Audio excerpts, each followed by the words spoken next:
Hay personas que viven enojadas, culpables o ansiosas simplemente porque creen todo lo que piensan. Por eso te pregunto, ¿tus pensamientos dicen la verdad? ¿Merecen que los escuches y obedezcas? ¿Son dignos de confianza? Es importante averiguarlo porque cada pensamiento que validas como cierto se convierte en el arquitecto silencioso de tu vida emocional. Todo lo que crees que es verdad se transforma en parte de tus experiencias. Lo que repetís todos los días se vuelve tu vida, y eso es exactamente lo que vamos a desarmar hoy. Vas a entender por qué no podés confiar ciegamente en tus pensamientos y cómo podés aprovechar eso para desactivar el ciclo recurrente de tus emociones conflictivas. Muchas veces recibo en sesiones individuales a consultantes que me plantean que ciertas emociones les arruinan el día a día. Las emociones recurrentes que mencionan suelen ser la ansiedad, la culpa, la presión excesiva, la inseguridad o la frustración, que los llevan a vivir una insatisfacción generalizada y casi constante. Si ese también es tu caso, esto te va a interesar. En este video voy a explicar por qué te ocurre eso y qué estrategia funciona mejor en mi consulta y podés aplicar desde hoy mismo.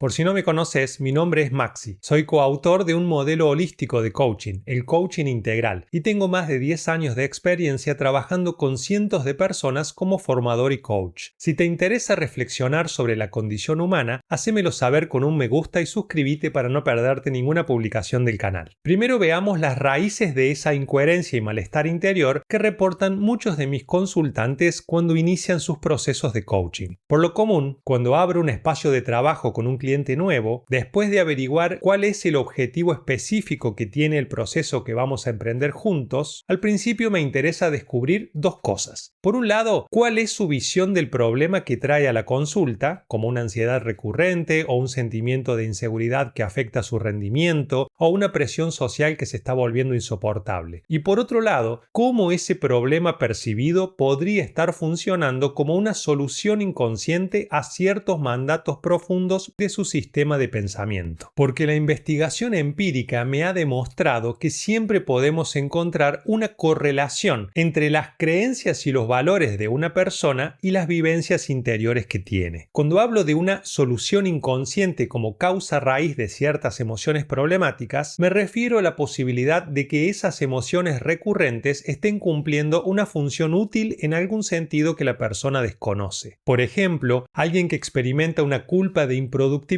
cada vez que se toma un descanso, posiblemente tenga ideas exageradas o demasiado rígidas con respecto al trabajo, al objetivo de ganar dinero, al servicio que debe brindar, e ideas demasiado difusas o débiles con respecto a la importancia de disfrutar de otros aspectos de su vida. ¿Te resuena? ¿Conoces a alguien que encaje con esta descripción? Contame abajo, me interesa mucho leerte. En ese caso, la solución inconsciente de la culpa de improductividad podría ser la de obligar a la persona a trabajar sin descanso, a no poder disfrutar de ninguna otra dimensión de su vida y sentir alivio emocional únicamente cuando trabaja, con el propósito inconsciente de llevar al máximo posible su productividad. ¿Se entiende? Una persona con un fuerte mandato de productividad y creencias débiles o confusas sobre la importancia de disfrutar de otros aspectos de su vida, como la diversión, los vínculos o el descanso. El efecto emocional de esa configuración del sistema de creencias podría ser una incomodidad o un vago sentimiento de culpa cada vez que la persona deja de trabajar y hace otras cosas. En un caso como este, como coach, yo sospecho siempre de la existencia de ideas validadas que ponderen la productividad y el progreso laboral y económico como mandato prioritario. Es decir, a nivel consciente y también inconsciente, es probable que esta persona tenga ideas demasiado rígidas con respecto al cumplimiento del deber o con respecto al peligro de la escasez y la pobreza. Esas ideas pueden provenir del sistema de creencias de su familia de origen, de la sociedad o del grupo al cual pertenece, de su profesión o de la industria en la que participa, o puede haberlas elaborado la persona misma en alguna etapa de su vida. Y también es posible que ese mandato rígido de trabajar todo lo posible haya tenido sentido en el momento en el que se formuló, ya sea a nivel genealógico o personal, pero que actualmente ya no esté respondiendo a una necesidad real, sino a un hábito, a una costumbre que llegó a ser automática de tanto mucho repetirla y como ya no aporta soluciones, ahora solo genera problemas y mueve a la persona a tratar de eliminar esa propensión de su vida emocional. Pero si esta persona se limita a tratar de controlar sus emociones sin revisar y actualizar sus mandatos y las creencias que las producen todos los días, probablemente fracase y se vea forzado a reprimirlas o evadirlas en vez de eliminarlas desde su raíz. En un ratito te explico cómo hacerlo. Otro ejemplo sería el de una persona que por lo común no logra dominar sus emociones al cometer algún error o al quedar en desventaja y experimenta una poderosa inquietud y ansiedad que la obligan a tratar de resolver todo de inmediato, sin la menor demora, como requisito indispensable para poder recuperar la calma. ¿Conoces a alguien así? En ese caso, como coach, me interesa investigar si en el sistema de creencias y mandatos de la persona hay ideas vehementes de prohibición de los errores o las falencias, como las ideas perfeccionistas, o una actitud moralista que juzga todas las acciones en relación a ciertas normas inflexibles, o averiguar si la persona desarrolló una autoestima basada en un mandato de impecabilidad, como por ejemplo les ocurre a las personas que se criaron bajo la presión excesiva de las expectativas de sus padres. En casos así, la ansiedad por corregir de inmediato los errores cometidos cumple una función útil para esos mandatos de fondo. Y al igual que en el ejemplo anterior de la culpa de improductividad, si no se revisan y reformulan las ideas fundamentales que operan como parámetros de referencia para evaluar todo lo que ocurre, las emociones problemáticas se van a seguir produciendo a pesar de todas las técnicas que se apliquen para controlarlas. Otras personas viven en permanente frustración a pesar de avanzar en distintos niveles o de tener buenas razones en sus vidas para sentirse satisfechos. En estos casos, como coach integral, trato de investigar inicialmente las expectativas conscientes e inconscientes de las personas, sus objetivos de base, porque es posible que haya incoherencias en lo que desean o creen que necesitan y por eso los resultados que consiguen siempre tienen algo insatisfactorio desde su punto de vista. Por ejemplo, una consultante me contó que sentía una frustración recurrente en relación a su vida laboral y familiar. Por un lado, sentía que trabajaba mucho, todo el día y muchas veces a toda hora, y le molestaba estar perdiendo momentos irrecuperables de la niñez de sus hijos y de la relación con su pareja. Pero cuando la familia hacía planes para pasar tiempo juntos o le reprochaba sus largas jornadas de trabajo, ella también sentía frustración porque no la dejaban hacer su trabajo tranquila y la juzgaban por tratar de alcanzar sus metas profesionales y económicas. Al indagar en sus ideas de fondo, se hizo evidente que tenía dos metas primordiales en la vida y que esos objetivos eran inconsistentes entre sí. Había internalizado, por un lado, el mandato de sus padres de esforzarse todo lo posible para no caer en la pobreza que habían experimentado sus abuelos. Y por otro lado, había desarrollado un mandato propio de valorar y disfrutar a su familia como resultado de sus experiencias infantiles en la que se sintió abandonada afectivamente por sus padres que trabajaban todo el día. Entonces, con esos dos mandatos contradictorios operando en simultáneo, naturalmente sentía frustración cuando dedicaba tiempo a la familia porque no estaba trabajando y también cuando trabajaba porque no estaba disfrutando de su familia. Por lo tanto, llegamos a la conclusión de que la solución inconsciente del sentimiento de frustración era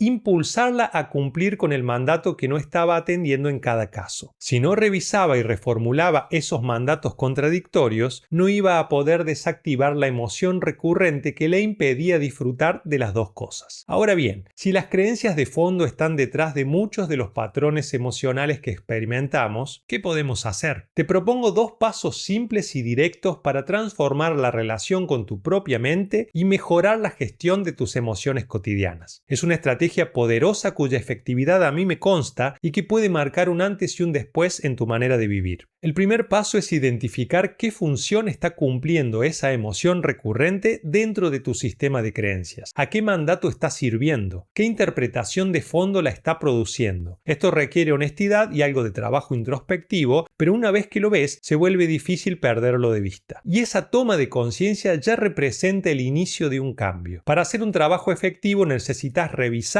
comprender y reformular tus mandatos conflictivos. ¿Cómo? Tomando conciencia de ellos, conociéndolos, investigando sus orígenes y los efectos emocionales y psicológicos que tienen en tu vida. Y a continuación, tenés que reflexionar hasta desarrollar una solución consciente y racional a las inconsistencias que descubriste, una filosofía de vida más adecuada, un mejor enfoque, una corrección de los excesos o errores en las ideas que han estado gobernando tus pensamientos, emociones y conductas desde hace demasiado tiempo. En otras palabras, el primer paso consiste en conocer más a fondo la estructura de tus creencias y mandatos y su relación como solución inconsciente de las emociones problemáticas o negativas que querés eliminar de tu experiencia cotidiana. Y a partir de ese reconocimiento de tu situación actual, tenés que elaborar mejores interpretaciones y reglas para la vida que realmente querés vivir. Como ejemplo ilustrativo, a lo largo de mi trayectoria profesional, recibí a muchas personas que tenían emociones recurrentes de culpa, desvalorización y un sentimiento generalizado de falta de merecimiento. A través de la indagación, en la mayoría de los casos descubrimos ideas rígidas de origen religioso o de normas familiares que, en algún punto de sus vidas, los consultantes no habían podido cumplir. Por ejemplo, en varios casos había una culpa de pecado religioso detrás de las experiencias de malestar emocional y desvalorización porque esas personas estaban convencidas de que no eran dignas ante Dios, de acuerdo con las creencias e interpretaciones que habían elaborado sobre sí mismas a partir de perspectivas morales y espirituales exageradas o erróneas. En otros casos, las personas se consideraban malos estudiantes o malos hijos y experimentaban emociones similares de culpabilidad y falta de merecimiento. Ese, por lo tanto, es el primer trabajo que tenemos que hacer: identificar las ideas de fondo, la solución inconsciente de nuestras experiencias y desarrollar una estructura normativa e interpretativa